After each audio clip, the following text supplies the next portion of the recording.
Hello everyone and welcome to the DPP solution of chapter number 1, DPP number 2. Now you see for chemistry, right? So what we are doing the solutions of DPP of the lecture of chapter DPP liquid solutions. So see the analogy, solutions and DPP solutions. Okay, this was just rubbish talk. Now let's start. First question says that the density of a solution prepared by dissolving 120 gram urea. Now you must know that urea का molecular mass होता है 60 ग्राम, है ना. बहुत हो गई अंग्रेजी भाई, इतने रट के आया था मैं, है. चलिए, तो यूरिया का मास कितना होता है 60 ग्राम मोलर मास, जो आपको दिया भी हुआ है. तो बस अब आपको सारा डाटा लिखना है और क्वेश्चन को सॉल्व करना है. मोलैरिटी पूछिए, डेंसिटी दी हुई है और पानी का भी मास दिया हुआ है, कितना पानी हमने यूज़ किया. तो आपके पास क्या है, सॉल्यूट है कितना 120 ग्राम और मोल कितने हैं सॉल्यूट के हमारे पास. Given mass by molar mass, तो 120 by 60 that is equal to 2 moles आ गए यूरिया के, है ना. वेट ऑफ सॉल्वेंट, सॉल्वेंट कितना है 1000 ग्राम वाटर, 1000 ग्राम्स, ठीक है. और डेंसिटी दी हुई है आपको. चलो पहले सॉल्यूट और सॉल्वेंट को ऐड करके आपको सॉल्यूशन मिल जाएगा, तो वेट ऑफ सॉल्यूशन भी निकाल लो. वेट ऑफ सॉल्यूशन भी निकाल लीजिए, जो कि कितना हो जाएगा 1120 ग्राम्स, ठीक है. नाउ डेंसिटी दी हुई है आपके पास, है ना. तो आप वॉल्यूम तो निकाल ही सकते हो. Volume of solution will be equal to 1120 upon 1.15. If I just calculate it out, 1120 divided by, where is divided by 1.15, है ना, मास अपॉन वॉल्यूम. तो this comes out to be 973.9 millilitre. Now you are asked about molarity. तो capital M की value कितनी हो जाएगी, जितने मोल solute के हैं 2 है, अपॉन कितना वॉल्यूम है 973.9. अब ये वॉल्यूम मिलीलीटर में है तो मल्टीप्लाई बाय 1000 भी कर दोगे. If you just calculate it out it would be 2.05 molar. तो the correct answer is option number सी.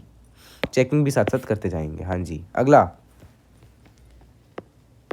अरे हाँ, 138 gram ethyl alcohol mix with 72 gram water. Mole fraction की रेशो आपसे पूछिए इथाइल अल्कोहल की और वाटर की, है ना. आपको पता है mole fraction of A, let say मैंने इथाइल अल्कोहल को क्या कहा, अरे इथाइल अल्कोहल को मैंने क्या कहा ए, और वाटर को मैंने कह दिया बी. अब काई ए क्या होता है, काई ए यानी mole fraction of A that is mole of A upon mole of A plus mole B. Chi B उसी तरह से mole of B upon mole of A plus mole of B. तो chi ए upon काई B अगर आपको निकालना है तो वो कितना आएगा, मोल ए अपॉन मोल बी, है ना. ये आपको मैंने क्लास में बताया भी था और यहाँ पे फिर से बता दिया कि अगर किसी ने क्लास ना देखी हो तो, ठीक है. मतलब मोल की रेशो ही मोल फ्रैक्शन की रेशो होती है. अब अगर मुझे वही निकालना मतलब मोल निकालना है, उसकी रेशो ले लेनी है. तो 138. अब इथाइल अल्कोहल का फॉर्मूला अगर मैं आपको बताऊं, ethyl alcohol that is CH3CH2OH, है ना. तो इसका अगर हम मोलर मास निकालेंगे, 2 कार्बन है तो 12 12 24 और 6 हाइड्रोजन है ना. तो 30 तो ये हो गया, प्लस 16 46 ग्राम इसका मोलर मास है ना. तो बस गिवन मास बाय मोलर मास, ऊपर किसके मोल इथाइल अल्कोहल के, डिवाइडेड बाय वाटर के मोल. वाटर है 72 ग्राम और मोलर मास 18. इन दोनों को कैंसिल करोगे तो आएगा 3, इधर आ जाएगा 4, तो 3:4,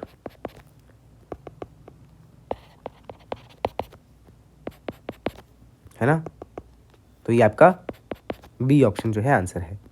चेक भी कर लिया हमने. अगला आगे देखते हैं. Number of mole of solute in 2 litre of इतना मोलर NaOH. हाँ, तो आपसे सॉल्यूट के मोल पूछे हैं, मोलैरिटी दी हुई है, वॉल्यूम दिया हुआ है. तो you know that capital M is equal to mole of solute upon volume of solution in litre, है ना. अब कैपिटल M आपको कितना दिया हुआ है 0.5, वॉल्यूम ऑफ सॉल्यूशन कितना दिया हुआ है 2 लीटर, लीटर में दिया हुआ तो हम डायरेक्ट इस साइड ले आएंगे ना. तो वो क्या हो जाएगा मोल ऑफ सॉल्यूट के बराबर, यानी कि 1 मोल है. तो option number B is the correct answer. Next question देखिए. Volume of 0.1 molar K2Cr2O7 required to oxidise 35 millilitre of 0.5 molar FeSO4 मतलब फेरस सल्फेट सॉल्यूशन इज. अब इसमें आपका ऑक्सीडाइजेशन आ गया तो मतलब हम नॉर्मेलिटी से जाएंगे, है ना. And we know that normality क्या होती है, जैसे देखो N1V1 will be equal to N2V2, है ना. If I consider it as 1 and ferrous sulphate as 2, है ना, तो हम क्या लिखेंगे N1 को क्या लिखूंगा मैं, molarity 1 into n factor of 1 into volume of 1, that will be equal to molarity 2 n factor of 2 into volume of second compound. ठीक है, अब बस इसको आपको यूज़ कर लेना है। ठीक है, n फैक्टर की अगर मैं बात करूँ तो for this the n factor will be 6, है ना, आपको कैलकुलेट करना बताया गया है n factor, this will be n factor, and for ferrous sulphate it will B 1। Okay, तो बस अब आप इसमें वैल्यू पुट करके देखो एक बार, है ना। मोलैरिटी इसकी 0.1 है, मल्टीप्लाई बाय n फैक्टर 6 है ना, और वॉल्यूम कितना है इसका, वॉल्यूम आपको निकालना है ना। एक मिनट, इसका n फैक्टर 6 कैसे हो गया, एक मिनट, चलो पहले मैं बाकी लिखता हूँ फिर इसको ठीक करता हूँ मैं, है ना। सेकेंड में इसका मोलैरिटी है 0.5, हट जा भाई, इसका n फैक्टर है 1 और इसका वॉल्यूम कितना है 35, है ना। पहले तो पॉइंट पॉइंट हटा दो, ठीक है, और इसका n फैक्टर कितना आ जाएगा, हाँ जी,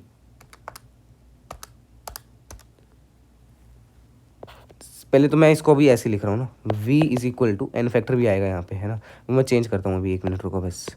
v is equal to 35 into 5,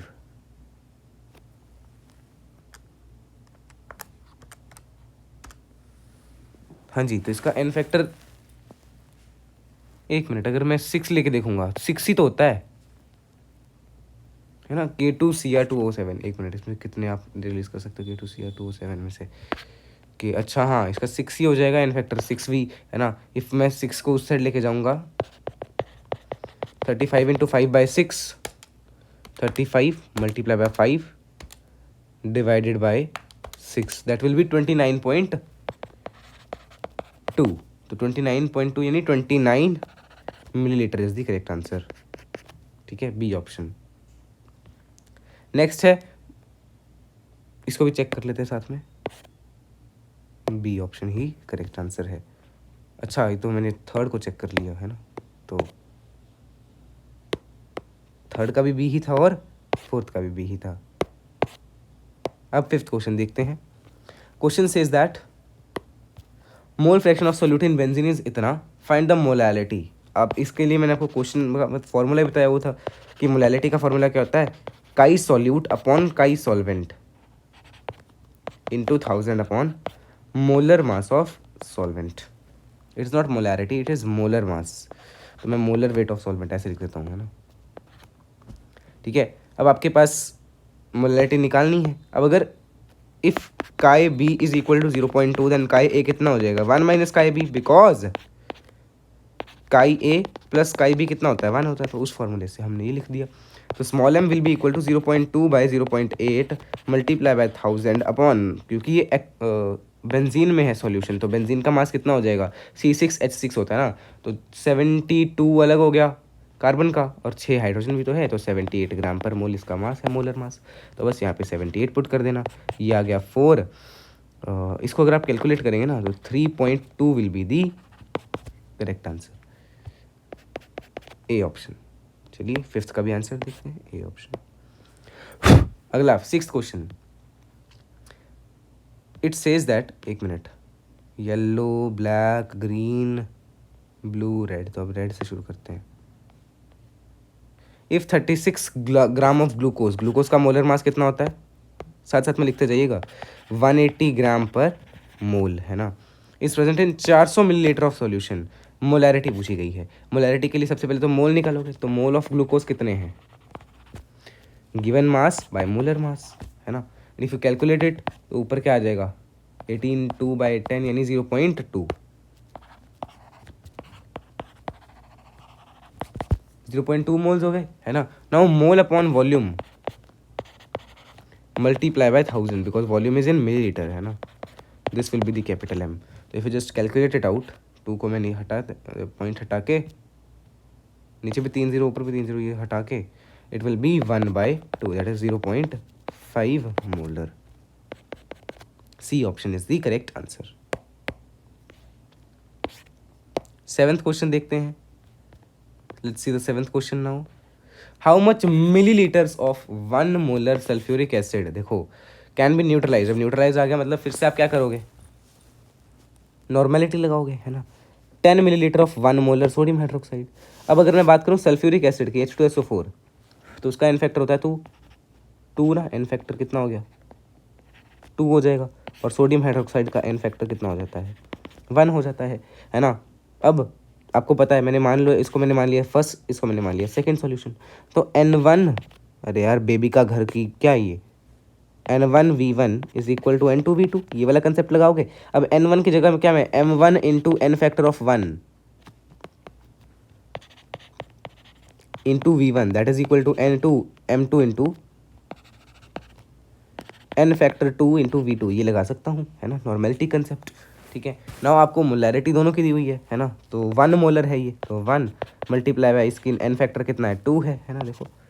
और इसका वॉल्यूम आपको निकालना है। वॉल्यूम किस में होना चाहिए, मिलीलीटर में, मतलब सामने भी वॉल्यूम आपका मिलीलीटर में रखोगे, है ना। That is equal to M2 कितना है 1, एन फैक्टर कितना है सोडियम हाइड्रोक्साइड का 1, ये देखो ना, और वॉल्यूम कितना है 10 मिलीलीटर। तो if I just check it out, volume will be equal to 5 millilitre, D option. 8th question जल्दी से करेंगे। मोल फ्रैक्शन निकालना है सॉल्यूट का 1 मोलल एक्व सॉल्यूशन में, है ना। अब 1 मोलल एक्व सॉल्यूशन का क्या मतलब है, 1 मोल, अच्छा इसमें आप मतलब डायरेक्ट वो फॉर्मूला यूज़ कर लो ना, small m will be equal to chi B upon chi A into 1000 upon molar mass of A, है ना, यहाँ पे ए आएगा। अब इसमें ए क्या है, सॉल्यूट, एक्वस सॉल्यूशन है, तो सॉल्यूट कितना हो जाएगा, वाटर एज सॉल्यूट, है ना। तो अब ये 1 है, आपको काई बी निकालना है, काई ए की जगह हम 1 माइनस काई बी रख लेते हैं, मल्टीप्लाई बाय 1000 अपॉन 18 होगा, बिकॉज वाटर का मोलर मास 18 होता है। तो अगर आप ये करेंगे तो 55.6 आ जाएगा। If you do the calculation, यानी 1 माइनस काई बी इज इक्वल टू 55.6 काई बी, है ना, ये आपके पास आएगा। And from this chi B will be equal to 0.0177, है ना। तो option number A should be the correct answer, 8th question, A option. Let's check. Yes. 9th question देखते हैं अब. Let's check the 9th question. How many gram of concentrated nitric acid should be used to prepare 250 milliliter of 2 molar HNO3? The concentration acid is 70% and HNO3. C. आपको कितना ग्राम वो लेना है, कितना ग्राम solution का लेना है जिससे आपको एसिड का 70% मिल जाए, ठीक है, 70% मास में मास मिल जाए एक सोल्यूशन में। चलिए फिर इसको हम सॉल्व करके देखते हैं, 1 मिनट। हाँ जी, 250 मिलीलीटर है और 2 मोलर है, तो आप वॉल्यूम निकाल सकते हो इससे, सॉरी मास, मोल निकाल लो पहले, है ना, ठीक है जी। तो पहले मैं इसका molarity is equal to mole upon volume, ये वाले फॉर्मूले से मोल निकाल लेंगे। Mole will be equal to कितना, वॉल्यूम 250 है डिवाइडेड बाय 1000, बिकॉज लीटर में होना चाहिए ना, मल्टीप्लाई बाय क्या है 2 मोलर है ना। तो इसको अगर आप सॉल्व करेंगे 0 से 0 4, हाफ मोल मतलब आधा मोल है, आधा मोल, है ना, यानी कि 0.5 मोल है HNO3 का। 1 मोल का मास कितना होता है, 1 हाइड्रोजन 14 नाइट्रोजन, मतलब 15 हो गया, 15 में ऐड कर दो 48, है ना, दैट विल बी 63 ग्राम पर मोल, है ना। तो अगर 1 मोल का इतना है तो आधे मोल का कितना होगा, इसका हाफ, है ना। That means 1 minute,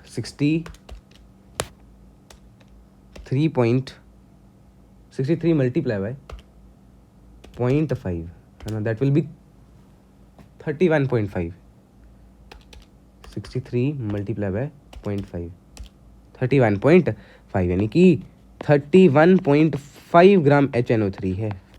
now this is the 70% of original HNO3, है ना, ये देखो। So 31.5 will be equal to, 1 minute मुझे कुछ गड़बड़ लग रही है, हमने कैसे किया, ये 250 मिलीलीटर था तो उसको लीटर में कन्वर्ट कर लिया, 1000 से डिवाइड करके, 2 मोलर है उसको 2 से मल्टीप्लाई कर दिया, हाँ जी। तो यहाँ पे आ गया 1/4 मल्टीप्लाई बाई 2, तो 1/2, हाँ आधा मोल ही आया, आधे मोल में इतना ही ग्राम होता है ना। चलिए अभी तक तो कोई गड़बड़ मुझे दिख नहीं रही है, ठीक है। तो 31.5 क्या है, 70/100 ऑफ ओरिजिनल वैल्यू, मैंने ओरिजिनल को मान लिया x, तो x की वैल्यू कितनी आ जाएगी, 31.5 डिवाइडेड बाय 70 मल्टीप्लाई बाय 100, है ना।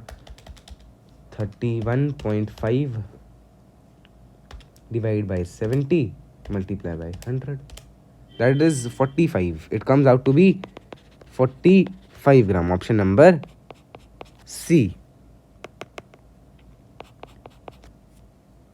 9th का है option C. 10th question, now let's be a little quick because time आपके पास कम होगा, ऐसा नहीं होना चाहिए ना। डीपीपी सॉल्यूशन लेक्चर से तो बड़ा डीपीपी सॉल्यूशन आ रहा है। तो molecular weight of glucose is 180, आपको दिया हुआ है 18 ग्राम पर लीटर होना चाहिए सॉल्यूशन में, तो उसकी मोलैलिटी बतानी है। अब इसको हम टेबल मेथड से कर लेते हैं, मतलब टेबल बना लेते हैं जिसमें हम सारी इन्फॉर्मेशन लिखते जाएंगे, है ना।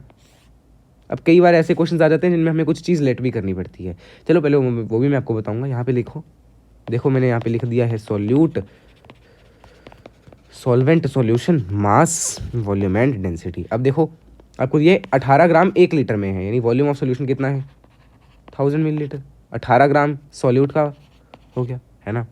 बस आपको ये दो चीज़ें दी हुई हैं, आपसे मोलैलिटी पूछी है ना हो। अच्छा, इसमें आपको डेंसिटी जो है वो लेट करनी पड़ेगी, है ना, डेंसिटी लेट करनी पड़ेगी 1 ग्राम पर मिलीलीटर, बिकॉज ये एक्वस सॉल्यूशन ही तो है। जब आपको कुछ दिया नहीं तो एक्वस सॉल्यूशन तो हम लगभग 1 मान लेते हैं उसकी डेंसिटी, और अगर डेंसिटी 1 है तो वेट भी 1000 ग्राम हो जाएगा ना। और अगर ये 1000 है तो ये सॉल्यूट का सॉल्वेंट का 1000 माइनस 18 हो जाएगा, जो कि होगा 982 ग्राम, है ना। तो अब आपसे पूछा है मोलैलिटी, तो small m will be equal to mole of glucose upon 982 multiply by 1000, because 982 is in gram, है ना। तो अगर मैं इसको सॉल्व करूँ, मोल ऑफ ग्लूकोज निकालेंगे सबसे पहले, तो mole of glucose will be n of glucose, that will be equal to given mass by molar mass 0.1, ठीक है। तो 0.1 मल्टीप्लाई बाय 1000 डिवाइडेड बाय 982, ठीक है। तो वो आ गया 100 मल्टीप्लाई 100 डिवाइडेड बाय 982, यानी पॉइंट्स में आएगा 0.1 should be the correct answer. फिर भी मैं चेक करता हूँ, है ना। 0.1 multiply by 1000 divided by 982, yes 0.101, 0.101 molal. तो आपका ऑप्शन है C option is the correct answer. Next question देखते हैं। 11th क्वेश्चन सेज दैट, अच्छा इसको भी चेक कर लो पहले, है ना, 10th को। 11th क्या है अब वो देखो। 11th क्वेश्चन कह रहा है 6.9 मोलर सॉल्यूशन है KOH का, है ना। तो मोलैरिटी दी हुई है 6.9, KOH है तो KOH का मास भी हम निकाल लेते हैं, है ना। पोटेशियम का 39 प्लस 1 हाइड्रोजन प्लस 16 यानी 56 ग्राम पर मोल, है ना। ये इसका मोलर मास हो गया। 30% बाय वेट है KOH, है ना, यानी कि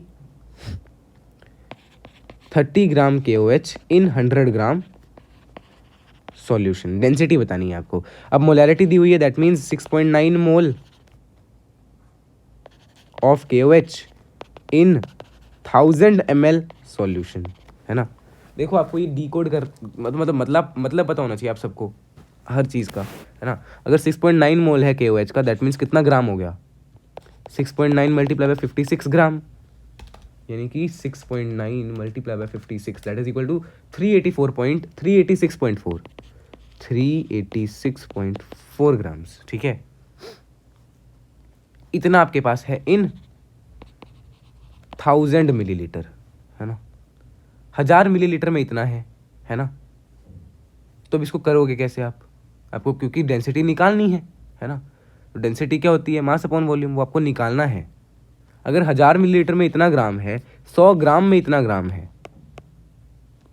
तो ग्राम पर मिलीलीटर में होती है ना। इस डाटा को आप डिवाइड कर दो, है ना। सही बात है कि नहीं, बिकॉज आपसे ग्राम पर लीटर में पूछी है, आपके पास ग्राम का डाटा आ गया, मिलीलीटर का डाटा आ गया, इनको डिवाइड करके ग्राम पर मिलीलीटर बन जाएगा, है ना। तो पहले मैं ग्राम को भी थोड़ा कन्वर्ट कर लेता हूँ। 300 ग्राम KOH होगा 1000 ग्राम सॉल्यूशन में, है ना। अब देखो ऊपर क्या आना चाहिए ग्राम, नीचे आना चाहिए लीटर। अब लीटर में तो है नहीं, चलो पहले हम ग्राम पर मिलीलीटर में, बिकॉज यहाँ पे क्वेश्चन मिस्टेक थी शायद, है ना। तो इसको मैंने मान लिया फर्स्ट इक्वेशन, इसको मान लिया सेकंड इक्वेशन। तो फर्स्ट डिवाइडेड बाय सेकंड अगर मैं करूँगा that means 300 by 386.5, 300 divided by 386.5, यही आ रहा है। हाँ जी, दैट इज इक्वल टू, एक मिनट, इस क्वेश्चन को एक बार दोबारा करते हैं हम, है ना। एक मिनट ज़रा दोबारा से इसको देखिएगा, टेबल मेथड से करने की कोशिश करते हैं इस क्वेश्चन को। वैसे तो ये बहुत आसानी से हो जाएगा, है ना। चलो मैं इसमें आपको आसान मेथड ही बता दूं, जिसमें डायरेक्ट आप फॉर्मूला लगाएंगे और सॉल्व कर पाएंगे। नहीं तो टेबल मेथड से ये पड़ेगा तो उससे ही हो तो जाएगा, पर बहुत लेंथी हो जाएगा। तो इसमें हम टेबल मेथड ना यूज़ करके डायरेक्ट फार्मूला यूज़ कर लेते हैं, है ना। आपको पता होना चाहिए, क्लास में आपको बताया गया था कि कैपिटल एम अगर आपसे पूछा गया हो कहीं, तो वो होता है 10x d by molar mass of solute, है ना, where x is percent weight, density d is density, ठीक है। तो m क्या है, मोलैरिटी। अब आपके पास सारा डाटा दिया हुआ है, 6.9 is equal to 10 into percent है 30 इंटू डेंसिटी आपको निकालनी है upon molecular mass of solute. अब देखो KOH है वाटर में, है ना, तो KOH का मोलिकुलर मास हमने अभी तो निकाला था 56 ही आया था KOH का, है ना। हाँ, तो बस इसमें आप पुट करके देखो 10 मल्टीप्लाई बाय 30 डिवाइडेड बाय 56, तो ये आ गया 5.35, यानी कि 6.9 divided by 5.35, that will equal to 1.28। इसका आंसर क्या आएगा, 1.28 ग्राम पर मिलीलीटर में आएगी डेंसिटी, है ना। अब यहाँ पे देखो ऑप्शन ग्राम पर लीटर का पूछा है, पर वो तो ऑप्शन में ही नहीं है, ठीक है। तो फिर आपका यही आंसर हो जाएगा, B option. And if I check 11th question, B option is the correct answer. Next blue, अगला देखिएगा, a sample of sulphuric acid by density of density 1.8 labelled as it, आपको मोलरिटी निकालनी है, same 10x d by molar mass of solute, है ना। अब देखो ध्यान से, सल्फ्यूरिक एसिड का मास अगर आप कैलकुलेट करेंगे 98 ग्राम पर मोल मिलेगा, है ना, ठीक है। तो 10 इंटू 74.66, बढ़िया करके लिखते हैं, है ना। 10 इंटू, फिर से गलत करके लिख दिया, 10 इंटू 74.66 मल्टीप्लाई बाय डेंसिटी है 1.8, ये ग्राम पर मिलीलीटर में ही लेनी है आपको डेंसिटी, है ना। और नीचे आपकी क्या आएगी, molar mass 98। If you just calculate it out, यानी कि 10 multiply by 74.66 multiply by 1.8 divided by 98, that comes out to be 13.71। तो that is option number A, है ना। A option should be the correct answer. Let's check it out as well. Yes, अगला question देखिएगा, ammonia. अब ये question थोड़ा सा आपका हाई लेवल है, ठीक है। तो ग्रीन कलर से हम इसको करके देखते हैं। हाँ जी, ammonia release on quantitative reaction of इतना gram with sodium hydroxide can be neutralised by. अब ये न्यूट्रलाइजेशन आ गया, मतलब एंड में आपको क्या लगाना है, एन फैक्टर वाला कंसेप्ट, यानी नॉर्मेलिटी वाला कंसेप्ट ही लगाना है। पर पहले उन्होंने क्या कहा कि जितना अमोनिया सोडियम हाइड्रोक्साइड और यूरिया के रिएक्शन से बनेगा, उतने अमोनिया को न्यूट्रलाइज करना है, तो कितना HCl लगेगा। क्वेश्चन को ध्यान से देखिएगा, ठीक है। अब पहले मैं इसकी रिएक्शन आपको बता देता हूँ कि कैसे रिएक्ट होता है ये। NH2 अमोनिया का फॉर्मूला NH2CONH2 होता है ना। ये कोबाल्ट नहीं है, कार्बन और ऑक्सीजन है। उसमें अगर हम NaOH डालते हैं, बिकॉज आपको NaOH के साथ ही तो दिया रिएक्शन, है ना, तो हमें मिलेगा NH3 प्लस Na2CO3, यानी सोडियम कार्बोनेट, ठीक है। अब इसको अगर हम बैलेंस करके देखें, ऐसे आ जाएगा। मतलब क्या है, अगर आपका 1 मोल अमोनिया का लग रहा है, 1 मोल यूरिया का लग रहा है, ये देखो इसका 1 ही मोल तो है ना, तो आपको मिलेंगे 2 मोल यूरिया के, 2 मोल अमोनिया के, सॉरी NH3 के 2 मोल मिलेंगे ना, बिकॉज उसके पीछे देखो 2 है, इसके पीछे 1 है ना। तो 1 मोल यूरिया से 2 मोल अमोनिया के बन रहे हैं, है ना। अब आपके पास यूरिया के कितने मोल हैं, 0.6 डिवाइडेड बाई 60, यानी कि 0.01, अरे भाई मोल है आपके पास।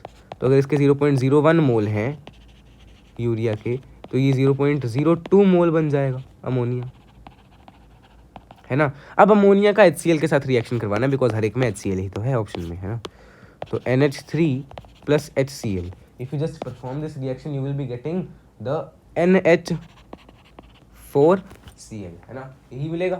तो इस रिएक्शन से हम देखें, है ना, तो जितने मोल आपके अमोनिया के उतने मोल HCl के लग रहे हैं, तो 1 mole ammonia that is equal to 1 mole HCl used, ठीक है। तो अगर इसके 0.02 मोल हैं तो इसके भी 0.02 मोल ही तो होंगे, सही बात है कि नहीं। अब बस आपको क्या यूज़ करना है, N1V1, बिकॉज नॉर्मेलिटी का कंसेप्ट यूज होगा, that is equal to N2V2, ठीक है, ये आप यूज़ कर लेना। और N1 N2 इनकी जगह आप क्या यूज़ करेंगे, M1 M2, है ना। देखो आपको HCl का तो सिर्फ नॉर्मेलिटी ही दिया हुआ है, तो वो तो आप उस ऐसे ही रहने दो, है ना। पर यहाँ पे आपको नॉर्मेलिटी पता है क्या इसकी, अमोनिया की नहीं, तो इसमें आप क्या करोगे, मोलैरिटी के टर्म्स में ले आओगे, है ना। And if you take it to the molarity terms you just solve it out, आपके पास क्या आ जाएगा, you will be getting volume of HCl। मतलब फिर आपको ये सारे ऑप्शंस पुट करके देखने पड़ेंगे इनमें, है ना। और आपको सही क्या मिलेगा, 100 millilitre of 0.2 normal HCl, this will be the correct answer, जो कि ऑप्शंस में ही नहीं था। तो यहाँ पे आप एक 0 और ऐड करके डी ऑप्शन को सही मार्क कर लीजिएगा, डी ऑप्शन होगा यहाँ पे, ए नहीं होगा, ठीक है। अगला, है ना, अब अगला कौन सा कलर है आपके पास, ये देखिएगा आप इसको, यहाँ पे क्वेश्चन में थोड़ा गलती है, फेरस आएगा ना कि where is. Ferrous sulphate heptahydrate is use to fortify foods with iron. पहले मैं इसका फॉर्मूला लिख देता हूँ, FeSO4 7H2O, the amount of salt required to achieve at 10 ppm of iron in 100 kg of wheat. ये ppm वाला concept लग गया, है ना। 10 ppm है मतलब 10 ग्राम FeSO4 7H2O इन 10⁶ ग्राम सॉल्यूशन, है ना। 10 ग्राम इतने ग्राम सॉल्यूशन में है। अब आपके पास, इसको वीट लिख लो ना, बिकॉज वीट ही तो है सॉल्यूशन, वीट में तो आयरन बताया है आपके पास, है ना। आपसे पूछा क्या गया है, अच्छा ये आयरन का ppm है ना, ppm ऑफ आयरन, तो 10 ग्राम आयरन है इतने ग्राम वीट में, यही है, 10 ग्राम आयरन इतने ग्राम वीट में है, यही होगा। तो 10 ppm iron in 100 kg of wheat. अच्छा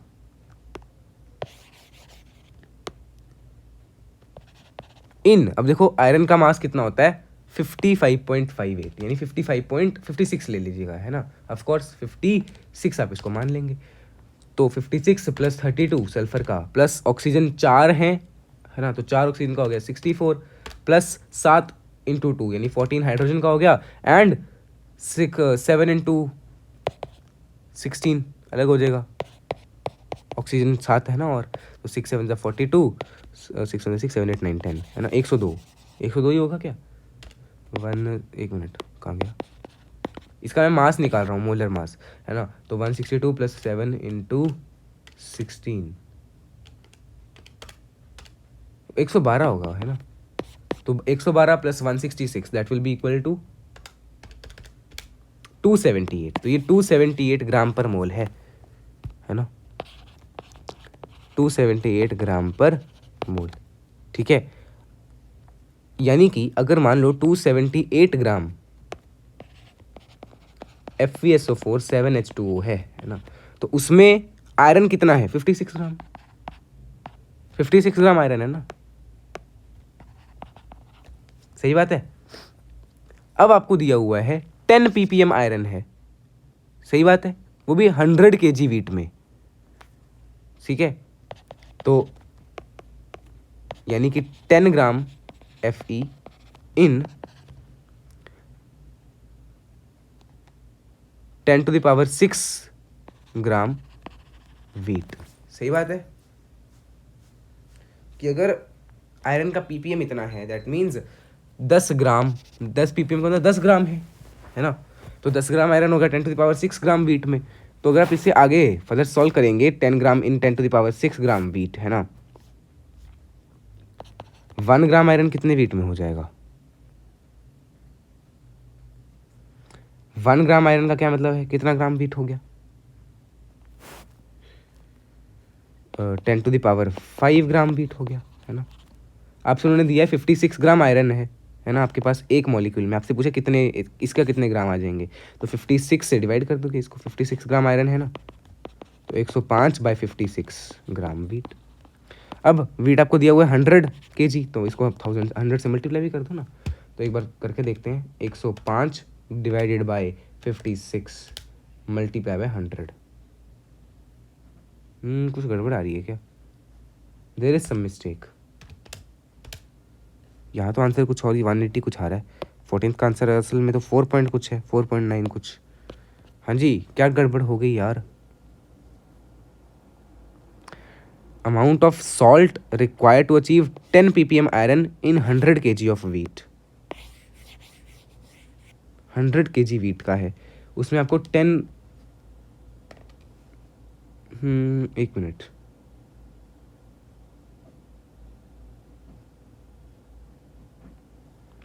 let's do it once again as well. ये ऐसा करते हैं, इसको मैं क्लास में डिस्कस कर लूँगा, है ना। क्या भी करना है, चलो अभी कर लेते हैं यार, बिकॉज फिर 3 क्वेश्चन बच गए और टाइम आपका काफ़ी ज़्यादा हो चुका होगा वीडियो का, मेरे को पता लग रहा है ना। तो एक बार मैं फिर से इसको बता देता हूँ आपको। It is use to fortify foods in iron with iron. The amount of salt in gram require to achieve 10 ppm of iron. Iron का आपको 10 ppm चाहिए है इन 100 kg ऑफ वीट। अब आपको यहाँ पे 100 ग्राम नहीं दिया हुआ, you are given 100 kg of wheat, right. तो इसका क्या मतलब है, 10 ppm आयरन यानी कि 10 ग्राम आयरन है इन 100 kg, यानी कि 100 इंटू, पहले तो 10⁶ ग्राम होना चाहिए ना पूरा वीट, बिकॉज 10 ppm आयरन होना चाहिए 100 kg वीट में। 100 kg का क्या मतलब हुआ, 100 इंटू 10⁻3 यानी कि तो 10⁵ आ रहा है ना। तो 10 ppm आयरन का होना चाहिए 100 kg वीट में।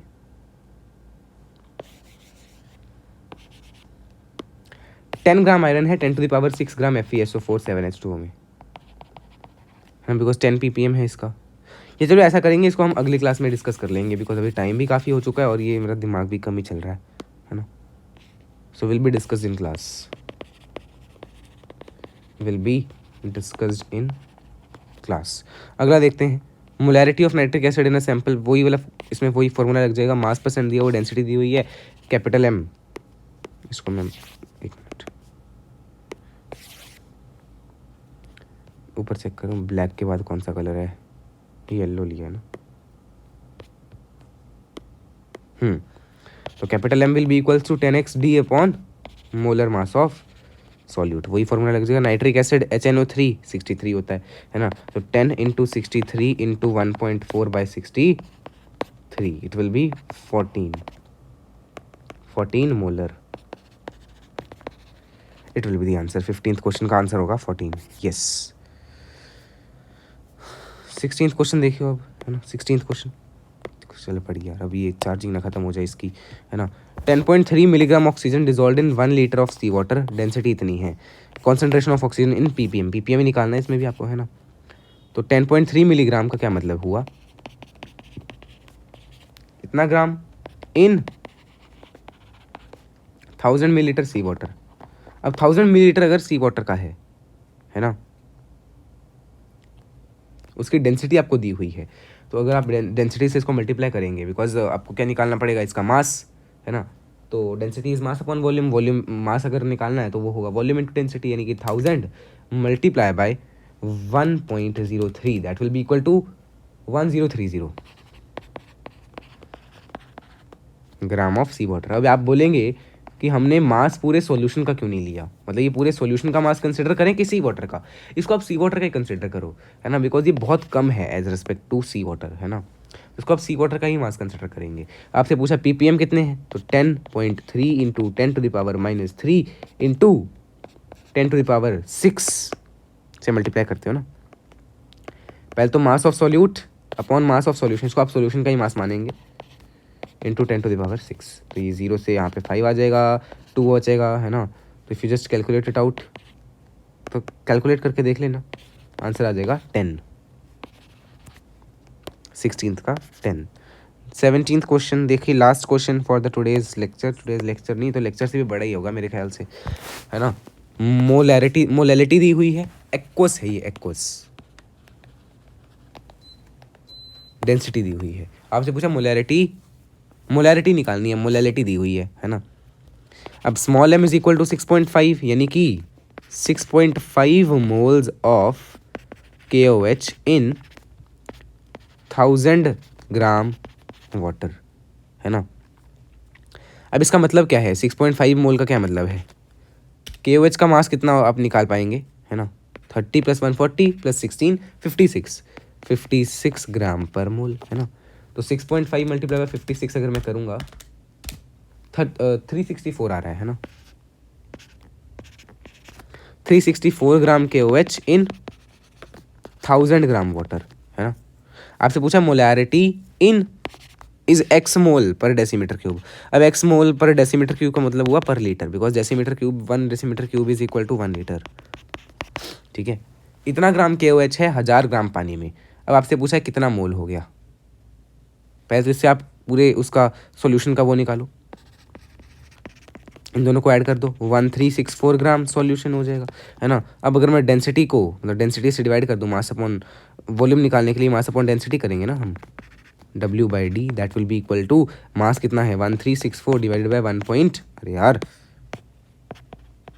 89, तो 1364 divided by 1.89 that is equal to 721.69 millilitre. अब मिलीलीटर क्यों, यहाँ पे तो सेंटीमीटर क्यूब है, 1 centimetre cube is equal to 1 millilitre, ये वाला भी यूज हो जाएगा यहाँ पे, है ना, तो इतना मिलीलीटर आ गया। Now capital M will be mole upon volume, mole तो उतना ही रहा, है ना, और वॉल्यूम 721.69, अभी मिलीलीटर में है, मल्टीप्लाई बाय 10⁻³ कर देना, है ना। तो 6.5 मल्टीप्लाई बाय 1000 डिवाइडेड बाय 721.69